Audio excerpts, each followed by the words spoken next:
इस चैनल पर आपका स्वागत, अभिनंदन और वंदन करते हुए आज हम लेकर उपस्थित हुए हैं निर्मल वर्मा की प्रसिद्ध कहानी परिंदे, जो यूपीएचईएससी के पाठ्यक्रम और नेट के पाठ्यक्रम में दोनों पाठ्यक्रमों में सम्मिलित है यह कहानी। तो आइए आज हम चलते हैं निर्मल वर्मा की कहानी परिंदे पर। निर्मल वर्मा की कहानी परिंदे पर जाने से पहले हम उसके विषय में थोड़ा जान लेते हैं।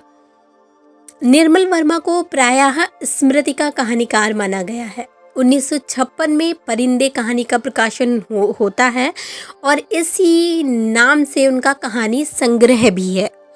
परिंदे कहानी संग्रह जो है, इसमें कुल 7 कहानियाँ संकलित हैं।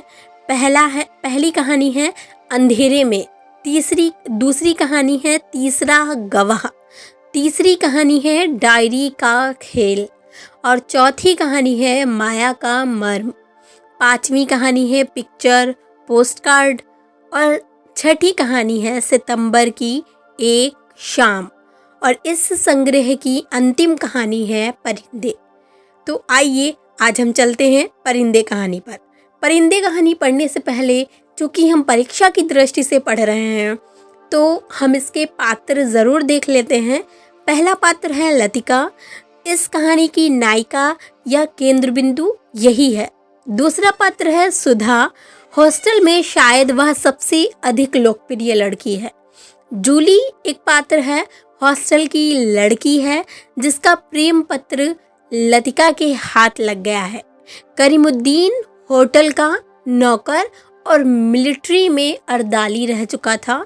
डॉक्टर मुखर्जी आधे बर्मी थे। कुछ लोगों का कहना था कि बर्मा से आते हुए रास्ते में उनकी पत्नी की मृत्यु हो गई, लेकिन इस संबंध में निश्चित रूप से कुछ नहीं कहा जा सकता क्योंकि डॉक्टर स्वयं कभी अपनी पत्नी की चर्चा नहीं करते। इन्हें फिलॉसोफाइज करने की आदत है। मिस्टर ह्यूबर्ट संगीत शिक्षक, पियानो बहुत मन से बजाते हैं, लतिका से प्रेम करते हैं और भावुक याचना से भरा हुआ प्रेम पत्र भी लिख चुके हैं। प्रिंसिपल मिस्टर वुड, पोपला सा मुंह है इनका और आंखों के नीचे इनकी झूलती हुई मांस की थैलियां हैं। जैसे आंखों के नीचे ऐसे किसी के मोटे मोटे डार्क सर्कल नहीं हो जाते, मोटे मोटे से कभी कभी देखा होगा थोड़ा एजेड इंसान हो जाता है तब होते हैं। ज़रा सी बात पर चिढ़ जाना, कर्कश आवाज़ में चीखना, सब उसे ओल्ड मैड कहकर पुकारते हैं। गिरीश नेगी कुमाऊं रेजिमेंट में कैप्टन था जिससे लतिका प्रेम करती थी। तो आइए चलते हैं अब हम अपनी कहानी पर। हमने पात्रों को देख लिया, अब हम अपनी कहानी पर चलते हैं। अंधियारे गलियारे में चलते हुए लतिका ठिठक गई। दीवार का सहारा लेकर उसने लैंप की बत्ती बढ़ा दी। सीढ़ियों पर उसकी छाया एक बेडोल फटी आकृति खींचने लगी। 7 नंबर कमरे से लड़कियों की बातचीत और हंसी ठहाकों का स्वर अभी तक आ रहा था। लतिका ने दरवाज़ा खटखटाया। शोर अचानक बंद हो गया। कौन है? लतिका चुपचाप खड़ी रही। कमरे में कुछ देर तक हुसुर पुसुर होती रही। फिर दरवाजे की चटकनी के खुलने का स्वर आया। लतिका कमरे की देहरी से कुछ आगे बढ़ी। लैंप की झपकती लौ में लड़कियों के चेहरे सिनेमा के पर्दे पर ठहरे हुए क्लोजअप की भांति उभरने लगे। कमरे में अंधेरा क्यों कर रखा है? लतिका के स्वर में हल्की सी झिड़क का आभास था। लैंप में तेल ही खत्म हो गया है मैडम।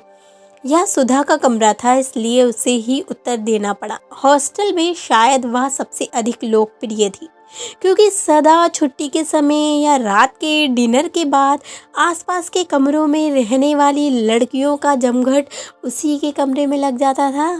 देर तक गपशप हंसी मजाक चलता रहता।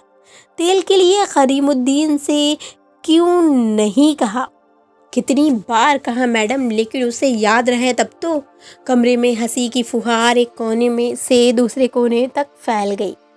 लतिका के कमरे में आने से अनुशासन की जो घुटन घिराई थी वह अचानक बह गई। करीमुद्दीन हॉस्टल का नौकर था। उसके आलस और काम में टाल मटोल करने के किस्से हॉस्टल की लड़कियों में पीढ़ी दर पीढ़ी चले आते थे। लतिका को हठात कुछ स्मरण हो आया। अंधेरे में लैंप घुमाते हुए चारों ओर निगाहें दौड़ाई। कमरे में चारों ओर घेरा बनाकर वे बैठी थीं, पास पास एक दूसरे से सटकर। सबके चेहरे परिचित थे, किंतु लैंप के पीले मध्यम प्रकाश में मानो कुछ बदल गया था, या जैसे वह उन्हें पहली बार देख रही थी। जूली, अब तक तुम इस ब्लॉग में क्या कर रही हो? जूली खिड़की के पास पलंग के सिरहाने बैठी थी। उसने चुपचाप आंखें नीची कर ली। लैंप का प्रकाश चारों ओर से सिमटकर अब केवल उसके चेहरे पर घिर रहा था। नाइट रजिस्टर पर दस्तखत कर दिए। हाँ मैम। फिर लतिका का स्वर कड़ा हो आया। जूली सकुचाकर खिड़की से बाहर देखने लगी। जब से लतिका इस स्कूल में आई है उसने अनुभव किया है कि हॉस्टल के इस नियम का पालन डांट फटकार के बावजूद नहीं होता। मैडम, कल से छुट्टियां शुरू हो जाएंगी, इसलिए आज रात हम सब ने मिलकर, और सुधा पूरी बात ना कहकर हेमंती की ओर देखते हुए मुस्कुराने लगी। हेमंती के गाने का प्रोग्राम है, आप भी कुछ देर बैठिए ना। लतिका को उलझन मालूम हुई। इस समय यहाँ आकर उसने उनके मज़े को किरकिरा कर दिया। इस छोटे से हिल स्टेशन पर रहते उसे खासा अरसा हो गया, लेकिन कब उस समय पतझड़ और गर्मियों का घेरा पार कर सर्दी की छुट्टियों की गोद में सिमट जाता है उसे कभी याद नहीं रहता। चोरों की तरह चुपचाप वह देहरी से बाहर हो गई। उसके चेहरे का तनाव ढीला पड़ गया। वह मुस्कुराने लगी। मेरे संग स्नोफॉल देखने कोई नहीं ठहरेगा? मैडम, छुट्टियों में क्या आप घर नहीं जा रही? सब लड़कियों की आंखें उस पर जम गई। अभी कुछ पक्का नहीं है। I love the snowfall. Latika को लगा कि यही बात उसने पिछले साल भी कही थी, और शायद पिछले से पिछले साल भी। उसे लगा मानो लड़कियां उसे संदेह की दृष्टि से देख रही हैं, मानो उन्होंने उसकी बात पर विश्वास नहीं किया। उसका सिर चकराने लगा, मानो बादलों का स्याह झुरमुट किसी अनजाने कोने से उठकर उसे अपने में समो लेगा। वह थोड़ा सा हंसी, फिर धीरे से उसने अपने सिर को झटक दिया। जूली, तुमसे कुछ काम है। अपने ब्लॉग में जाने से पहले मुझसे मिल लेना। Well, good night. लतिका ने अपने पीछे दरवाज़ा बंद कर दिया। Good night madam, good night, good night. गलियारे की सीढ़ियाँ ना उतर कर लतिका रेलिंग के सहारे खड़ी हो गई। लैंप की बत्ती को नीचे घुमाकर कोने में रख दिया। बाहर धुंध की नीली तहें बहुत घनी हो चली थीं। लॉन पर लगे हुए चीड़ के पत्तों की सरसराहट हवा के झोंकों के संग कभी तेज कभी धीमी होकर भीतर बह आती थी।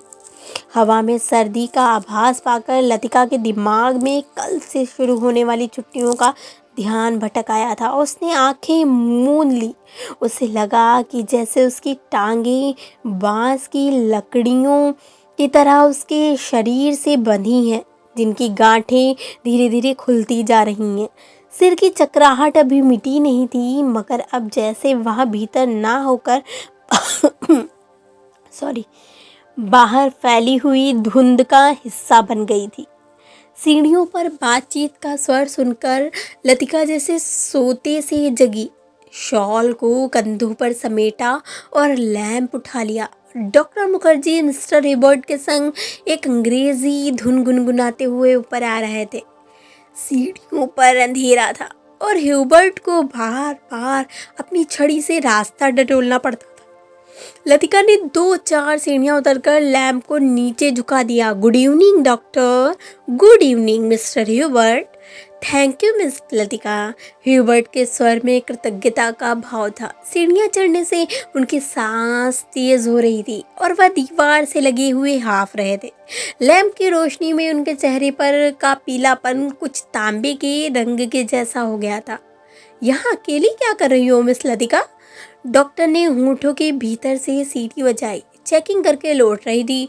आज इस वक्त ऊपर कैसे आना हुआ मिस्टर ह्यूबर्ट? ह्यूबर्ट ने मुस्कुराकर अपनी छड़ी डॉक्टर के कंधों से छुआ दी। इनसे पूछो, यही मुझे जबरदस्ती घसीट लाए हैं। मिस लतिका, हम आपको निमंत्रण देने आ रहे थे। आज रात मेरे कमरे में एक छोटा सा कंसर्ट होगा जिसमें मिस्टर ह्यूबर्ट सोपा और चाइकोस्वी की कंपोजिशन बजाएंगे और फिर क्रीम कॉफ़ी पी जाएगी, और उसके बाद अगर समय रहा तो पिछले साल हमने जो गुनाह किए हैं उन्हें हम मिलकर कन्फेस करेंगे। डॉक्टर मुखर्जी के चेहरे पर उभरी मुस्कान खिल गई। डॉक्टर, मुझे माफ़ करें, मेरी तबीयत कुछ ठीक नहीं है। चलिए, यह ठीक रहा, फिर तो आप वैसे भी मेरे पास आती। डॉक्टर ने धीरे से लतिका के कंधों को पकड़कर अपने कमरे की तरफ मोड़ दिया। डॉक्टर मुखर्जी का कमरा ब्लॉक के दूसरे सिरे पर छत से जुड़ा हुआ था। वह आधे बर्मी थे, जिसके चिन्ह उनकी छोटी दबी हुई नाक और छोटी छोटी चंचल आंखों से स्पष्ट थे। बर्मा पर जापानियों का आक्रमण होने के बाद वह इस छोटे से पहाड़ी शहर में आ बसे। प्राइवेट प्रैक्टिस के अलावा वह कॉन्वेंट स्कूल में हाइजीन फिजियोलॉजी भी पढ़ाया करते थे, और इसलिए उनको स्कूल के हॉस्टल में ही एक कमरा रहने के लिए दिया गया था। कुछ लोगों का कहना था कि बर्मा से आते हुए रास्ते में उनकी पत्नी की मृत्यु हो गई, लेकिन इस संबंध में निश्चित रूप से कुछ नहीं कहा जा सकता, क्योंकि डॉक्टर स्वयं कभी अपनी पत्नी की चर्चा नहीं करते। बातों के दौरान डॉक्टर अक्सर कहा करते, मरने से पहले मैं एक बार बर्मा जरूर जाऊंगा, और तब एक क्षण के लिए उनकी आंखों में एक नमी सी आ जाती। लतिका चाहने पर भी उनसे कुछ पूछ नहीं पाती। उसे लगता कि डॉक्टर नहीं चाहते कि कोई अतीत के संबंध में उनसे कुछ भी पूछे या सहानुभूति दिखलाए। दूसरे ही क्षण अपनी गंभीरता को दूर ठेलते हुए वह हंस पड़ते। एक सुखी बुझी हुई हंसी। होम सिकनेस ही एक ऐसी बीमारी है जिसका इलाज किसी डॉक्टर के पास नहीं। छत पर मेज कुर्सियां डाल दी गईं और भीतर कमरे के परकोलेटर में कॉफ़ी का पानी चढ़ा दिया गया। सुना है अगले 2-3 वर्षों में यहाँ पर बिजली का इंतज़ाम हो जाएगा, डॉक्टर ने स्प्रिट लैंप जलाते हुए कहा। यह बात तो है, पिछले सालों से सुनने में आ रही है। अंग्रेज़ों ने भी कोई लंबी चौड़ी स्कीम बनाई थी, पता नहीं उसका क्या हुआ, ह्यूबर्ट ने कहा। वह आराम कुर्सी पर लेटा हुआ बाहर लॉन की ओर देख रहा था। लतिका कमरे से 2 मोमबत्तियां ले आई। मेज के दोनों सिरों पर टिकाकर उन्हें जला दिया गया। छत का अंधेरा मोमबत्ती की फीकी रोशनी के इर्द गिर्द सिमटने लगा। एक घनी नीरवता चारों ओर घिरने लगी। हवा में चीड़ के वृक्षों की साए साए दूर तक फैली पहाड़ियों और घाटियों में सीटियों की गूंज सी छोड़ती जा रही थी।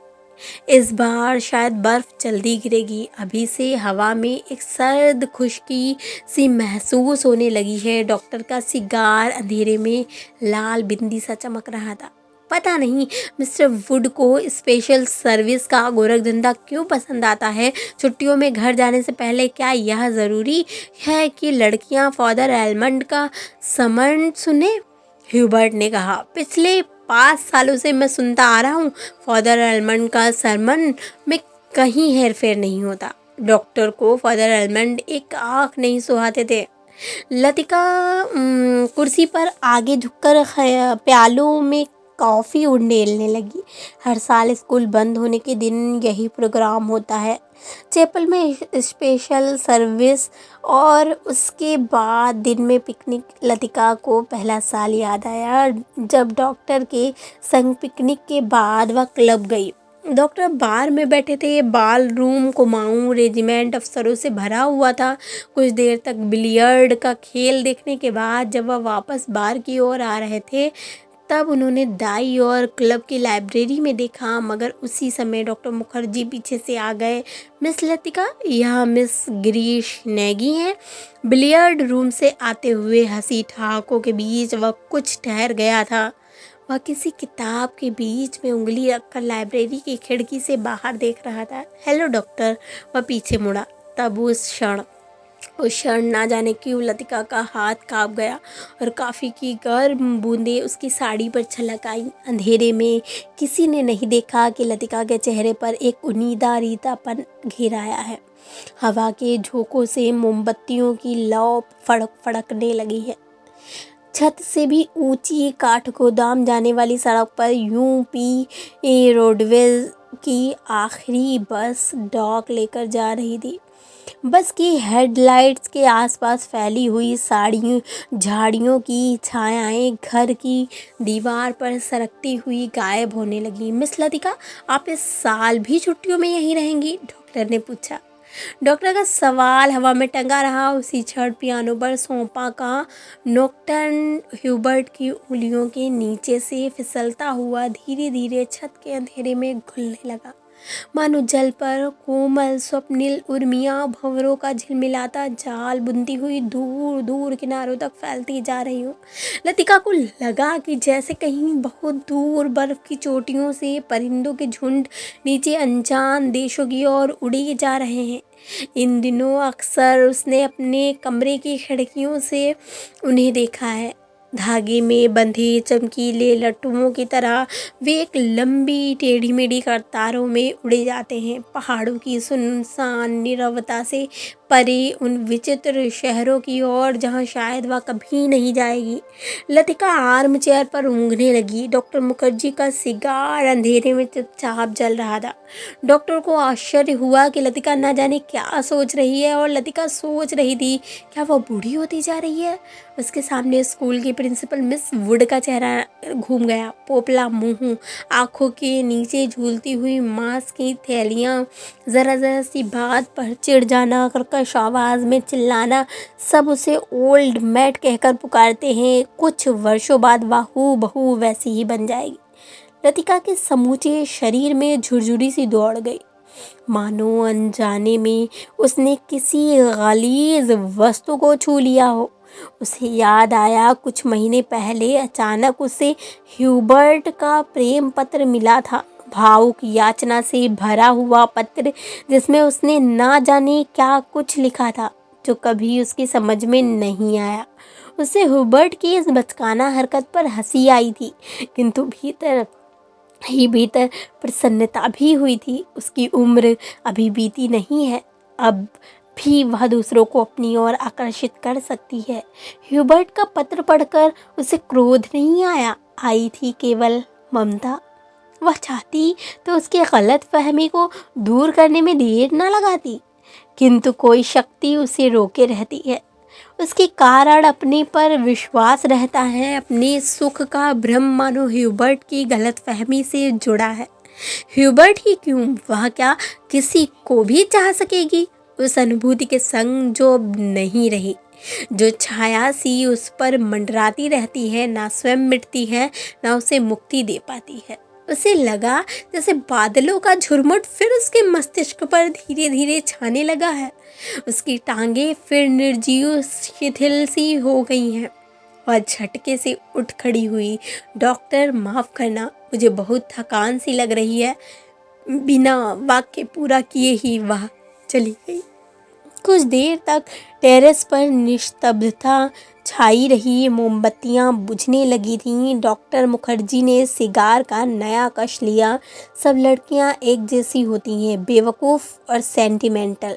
ह्यूबर्ट की उंगलियों का दबाव पियानो पर ढीला पड़ता गया। अंतिम धुनों की झिझकी सी गूंज कुछ क्षणों तक हवा में तिरती रही। डॉक्टर, आपको मालूम है मिस लतिका का व्यवहार पिछले कुछ अरसे से अजीब सा लगता है। ह्यूबर्ट के स्वर में लापरवाही का भाव था। वह नहीं चाहता था कि डॉक्टर को लतिका के प्रति उसकी भावनाओं का आभास मात्र भी मिल सके।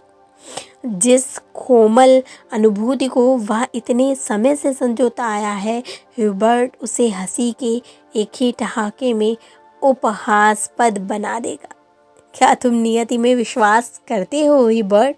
डॉक्टर ने कहा। ह्यूबर्ट दम रोके प्रतीक्षा करता रहा।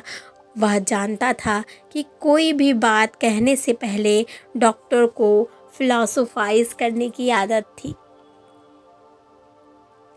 डॉक्टर टेरेस के जंगले से सटकर खड़ा हो गया। फीकी सी चांदनी में चीड़ की पेड़ों की छायाएं लॉन पर गिर रही थी। कभी कभी कोई जुगनू अंधेरे में हरा प्रकाश छिड़कता हवा में गायब हो जाता था। मैं कभी कभी सोचता हूँ, इंसान जिंदा किस लिए रहता है? क्या उसे कोई और बेहतर काम करने को नहीं मिलता? हजारों मील अपने मुल्क से दूर मैं यहाँ पड़ा हूँ। यहाँ कौन मुझे जानता है? यही शायद मर भी जाऊंगा। ह्यूबर्ट, क्या तुमने कभी महसूस किया है कि एक अजनबी की हैसियत से पराई ज़मीन पर जाना काफ़ी खौफनाक बात है? ह्यूबर्ट विस्मित सा डॉक्टर की ओर देखने लगा। उसने पहली बार डॉक्टर मुखर्जी के इस पहलू को देखा था। अपने संबंध में वह अक्सर चुप रहते थे। कोई पीछे नहीं है, यह बात मुझ में एक अजीब किस्म की बेफिक्री पैदा कर देती है। लेकिन कुछ लोगों की मौत अंत तक पहली बनी रहती है। शायद वे जिंदगी में बहुत कुछ उम्मीद लगा लेते हैं। उसे ट्रेजिक भी नहीं कहा जा सकता, क्योंकि आखिरी दम तक उन्हें मरने का एहसास नहीं होता। डॉक्टर, आप किसका जिक्र कर रहे हैं? ह्यूबर्ट ने परेशान होकर पूछा। डॉक्टर कुछ देर चुपचाप सिगार पीता रहा, फिर मुड़कर वह मोमबत्तियों की बुझती हुई लौ को देखने लगा। तुम्हें मालूम है, किसी समय लतिका बिला नागा क्लब जाया करती थी। गिरीश नेगी से उसका परिचय वहीं हुआ था। कश्मीर जाने से एक रात पहले उसने मुझे सब कुछ बता दिया था। मैं अब तक लतिका से उस मुलाकात के बारे में कुछ नहीं कह सका हूँ, किंतु उस रोज़ कौन जानता था कि वहाँ वापस नहीं लौटेगा। और अब क्या फ़र्क पड़ता है? Let the dead die. Doctor की सूखी सर्द हंसी में खोखली सी शून्यता भरी थी। कौन? गिरीश नेगी कुमाऊं रेजिमेंट कैप्टन था। डॉक्टर तथा लतिका। ह्यूबर्ट से आगे कुछ नहीं कहा गया। उसे याद आया वह पत्र जो उसने लतिका को भेजा था, कितना अर्थहीन और उपहासास्पद, जैसे उसका एक एक शब्द उसके दिल को कचोट रहा हो। उसने धीरे से पियानो पर सिर टिका लिया। लतिका ने उसे क्यों नहीं बताया? क्या वह इसके योग्य भी नहीं था? लतिका, वह तो बच्ची है। पागल, मरने वाले के संग खुद थोड़ी ही मरा जाता है। कुछ देर चुपचाप रहकर डॉक्टर ने अपने प्रश्न को फिर दोहराया। लेकिन ह्यूबर्ट, क्या तुम नियति पर विश्वास करते हो? हवा के हल्के झोंके से मोमबत्तियां एक बार प्रज्वलित होकर बुझ गईं। टेरेस पर ह्यूबर्ट और डॉक्टर अंधेरे में एक दूसरे का चेहरा नहीं देख पा रहे थे, फिर भी वे एक दूसरे की ओर देख रहे थे। कॉन्वेंट स्कूल से कुछ दूर मैदान में बहते पहाड़ी नाले का सा स्वर आ रहा था। जब बहुत देर बाद कुमाऊं रेजिमेंट सेंटर का बिगुल सुनाई दिया तो ह्यूबर्ट हड़बड़ा कर उठ खड़ा हुआ। अच्छा, चलता हूँ doctor, good night. Good night Hubert, मुझे माफ़ करना, मैं सिगार खत्म करके उठूँगा। सुबह बदली छाई थी। लतिका की खिड़की खोलते ही धुंध का गुबार सा भीतर घुस आया, जैसे रात भर दीवार के सहारे सर्दी में ठिठुरता हुआ वह भीतर आने की प्रतीक्षा कर रहा हो। स्कूल में ऊपर चैपल जाने वाली सड़क बादलों में छिप गई थी। केवल चैपल का क्रॉस धुंध के पर्दे पर एक दूसरे को काटती हुई पेंसिल की रेखाएं सा दिखाई दे जाता था। लतिका ने खिड़की से आंखें हटाई तो देखा कि करीमुद्दीन चाय की ट्रे लिए खड़ा है। करीमुद्दीन मिलिट्री में अर्दाली रह चुका था, इसलिए ट्रे मेज पर रख कर अटेंशन की मुद्रा में खड़ा हो गया। लतिका झटके से उठ बैठी। सुबह से आलस करके कितनी बार जागकर वह सो चुकी है। अपनी खिसियाहट मिटाने के लिए लतिका ने कहा, बड़ी सर्दी है, आज बिस्तर छोड़ने को जी नहीं चाहता। अजी मेम साहब, अभी क्या सर्दी आई है? बहुत दिनों में देखना कैसे दांत कटकटाते हैं। और करीमुद्दीन अपने हाथों को बगलों में डाले हुए इस तरह से कुड़ गया जैसे उन दिनों की कल्पना मात्र से उसे जाड़ा लगना शुरू हो गया है। गंजे सिर पर दोनों तरफ के उसके बाल खिजाब लगाने से कत्थई रंग के भूरे हो गए थे। बात चाहे किसी विषय पर हो रही हो, पर वह हमेशा खींच तान कर उसे ऐसे क्षेत्र में घसीट लाता था जहां वह बेझिझक अपने विचारों को प्रकट कर सके। एक बार तो यहाँ लगातार इतनी बर्फ गिरी कि भुवाली से लेकर डाक बंगले तक सारी सड़कें जाम हो गई। इतनी बर्फ थी मैम साहब कि पेड़ों की टहनियाँ तक सिकुड़ कर तनों से लिपट गई थी, बिल्कुल ऐसे। और करीमुद्दीन नीचे झुक कर मुर्गी सा बन गया। कब की बात है? लतिका ने पूछा। अब यह तो जोड़ हिसाब करके ही पता चलेगा मैम साहब, लेकिन इतना याद है कि उस वक्त अंग्रेज़ बहादुर यहीं थे। कैंटोनमेंट की इमारत पर कौमी झंडा नहीं लगा था। बड़े ज़बर थे ये अंग्रेज़, 2 घंटों में ही सारी सड़कें साफ करवा दी थी।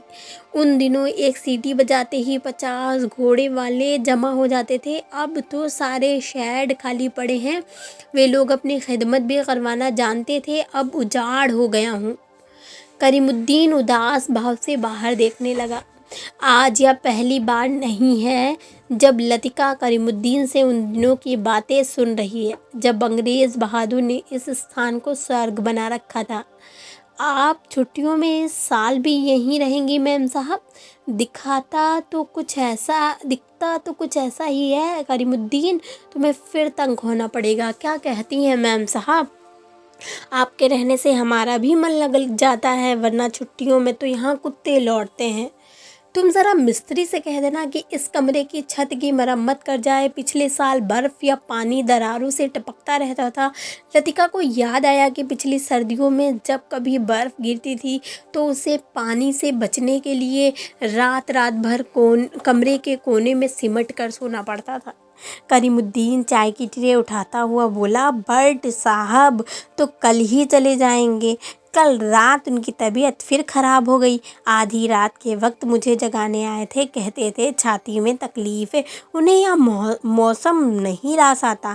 कह रहे थे लड़कियों की बस में, वह भी कल ही चले जाएंगे। करीमुद्दीन दरवाज़ा बंद करके चला गया। लतिका की इच्छा हुई कि वह ह्यूबर्ट के कमरे में जाकर उनकी तबीयत की पूछताछ कराए, किंतु फिर ना जाने क्यों स्लीपर पैरों में टंगे रहे और वह खिड़की के बाहर बादलों को उमड़ता हुआ देखती रही। ह्यूबर्ट का चेहरा जब उसे देखकर सहमा सा दयनीय हो जाता है, तब लगता है कि वह अपनी मूक निरीह याचना में उसे कोस रहा है। ना वह उसकी गलतफहमी को दूर करने का प्रयत्न करती है, ना उसे अपनी विवशता की सफाई देने का साहस होता है। उसे लगता है कि इस जाले से बाहर निकलने के लिए वह धागे के जिस सिरे को पकड़ती है, वह खुद एक गांठ बनकर रह जाता है। बाहर बूंदाबूंदी होने लगी थी।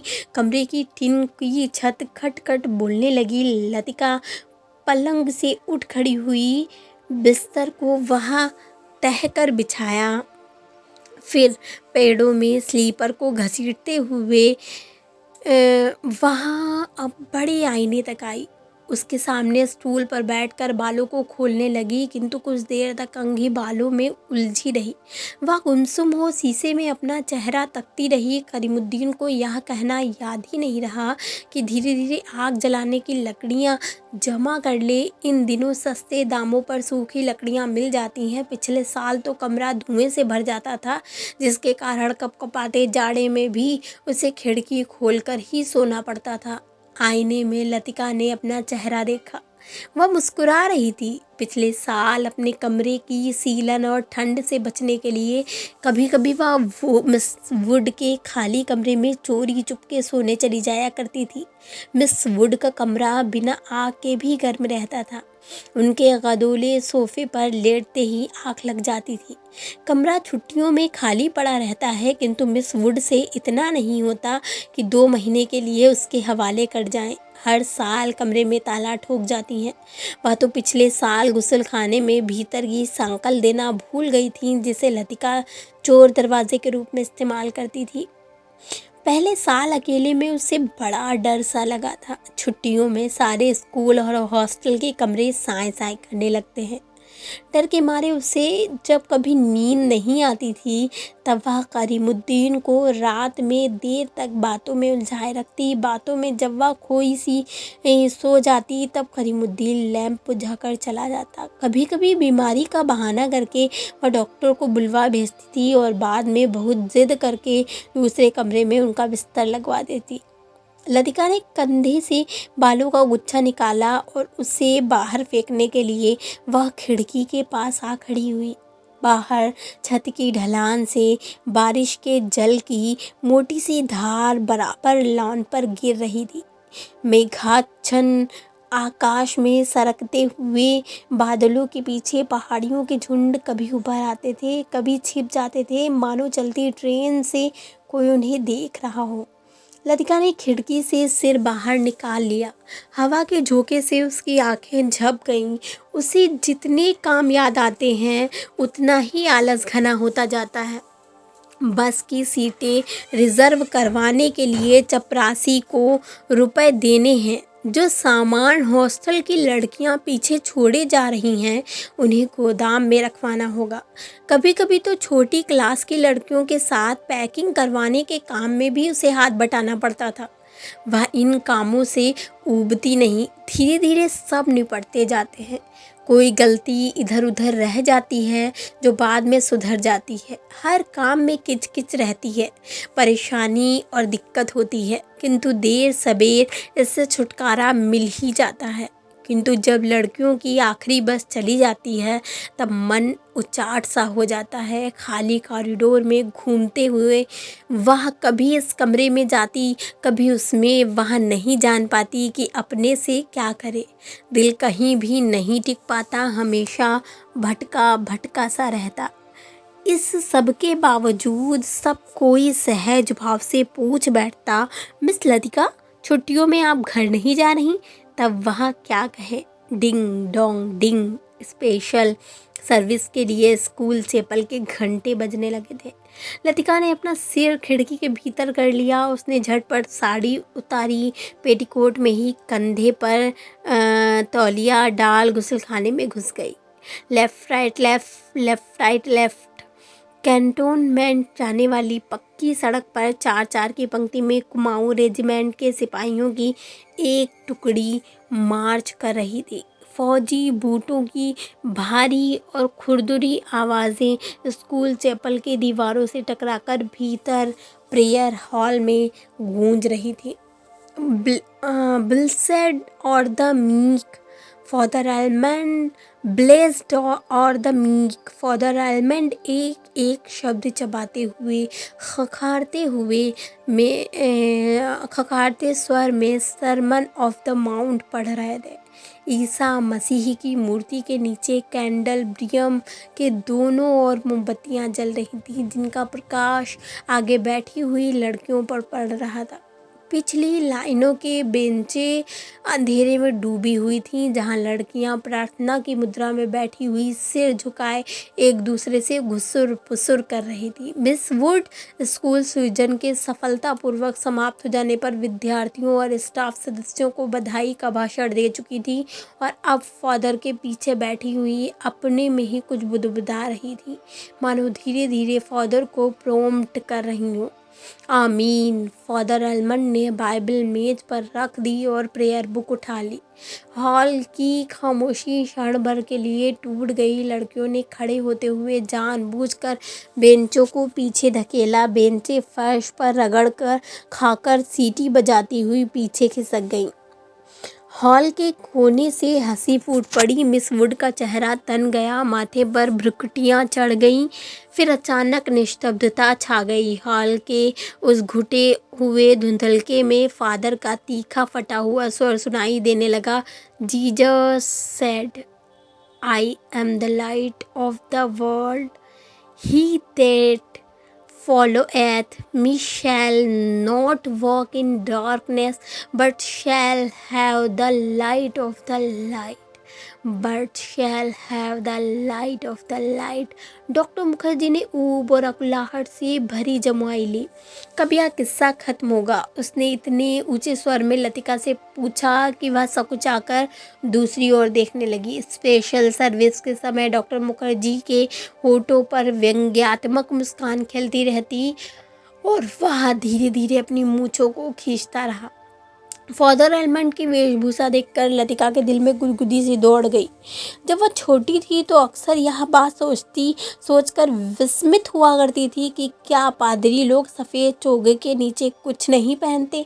अगर धोखे से वह ऊपर उठ जाए तो लेफ्ट लेफ्ट लेफ्ट मार्च करते हुए फौजी बूट चैपल से दूर होते जा रहे थे। केवल उनकी गूंज हवा में शेष रह गई थी।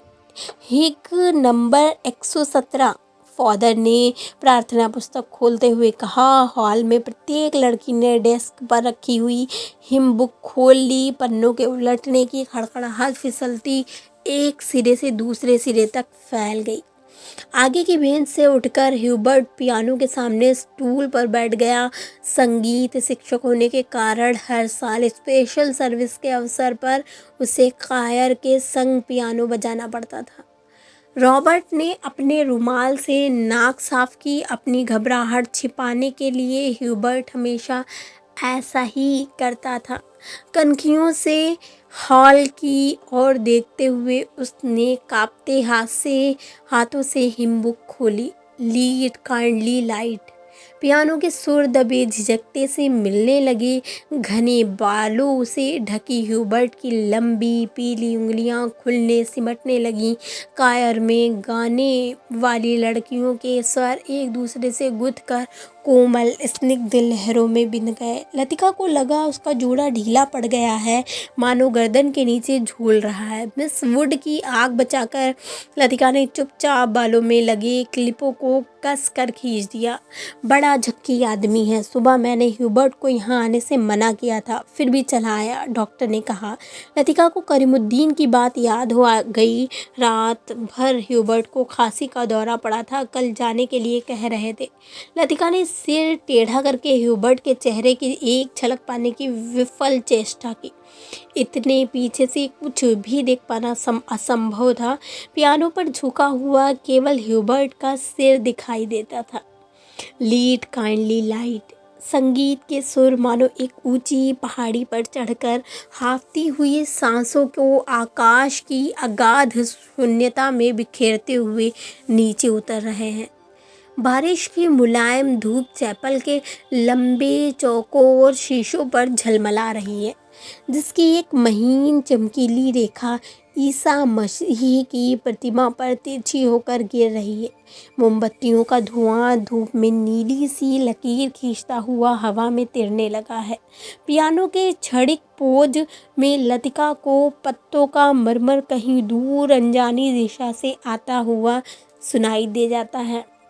एक क्षण के लिए उसे यह भ्रम हुआ कि चैपल का फीका सा अंधेरा उस छोटे से प्रेयर हॉल के चारों कोनों से सिमटता हुआ उसके आसपास घिर आया है, मानो कोई उसकी आंखों पर पट्टी बांधकर उसे यहाँ तक ले आया हो और अचानक उसकी दोनों आंखें खोल दी हों। उसे लगा कि जैसे मोमबत्तियों के धूमिल आलोक में कुछ भी वास्तविक ना रहा।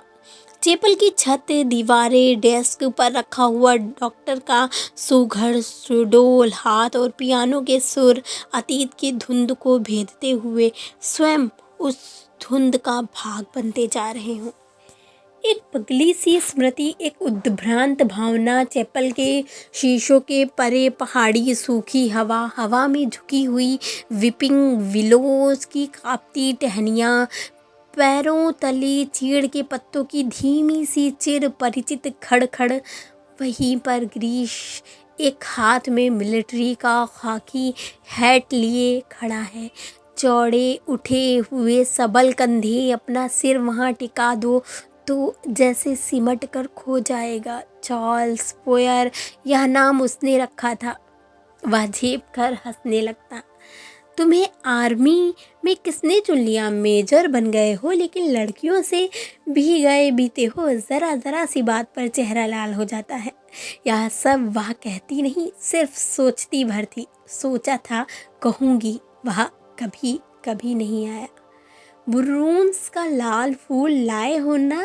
झूठे। खाकी कमीज की जिस जेब पर बेज चिपके थे उसी में से मुसा हुआ बुरूंस का फूल निकल आया। जी, सारा मुरझा गया, अभी खिला कहाँ है? How clumsy. उसके बालों में गिरीश का हाथ उलझ रहा है, फूल कहीं टिक नहीं पाता। फिर उसे क्लिप के नीचे फंसाकर उसने कहा, देखा।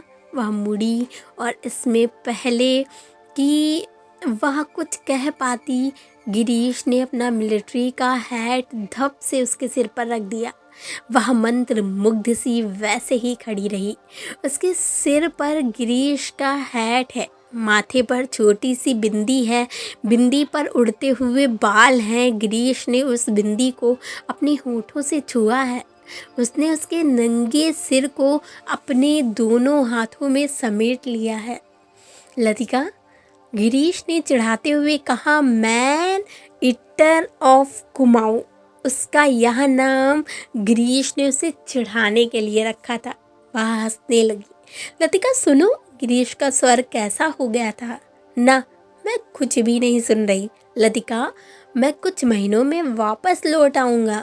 ना, मैं कुछ भी नहीं सुन रही। किंतु वह सुन रही है, वह नहीं जो गिरीश कह रहा है, बल्कि वह जो नहीं कहा जा रहा है, जिसके बाद कभी नहीं कहा गया। Lead kindly light. और यहीं पर हम परिंदे कहानी का यह भाग समाप्त करते हैं। बहुत जल्द मिलेंगे आपसे फिर से इसी कहानी का अगला भाग लेकर। तब तक पढ़ते रहिए और साहित्य के क्षेत्र में सदैव अग्रसर रहिए। बहुत बहुत धन्यवाद। कमेंट बॉक्स में हमें अपनी राय ज़रूर दीजिए कि आपको इन कहानियों का वाचन कैसा लग रहा है। इसी के साथ सुनते रहिए। धन्यवाद।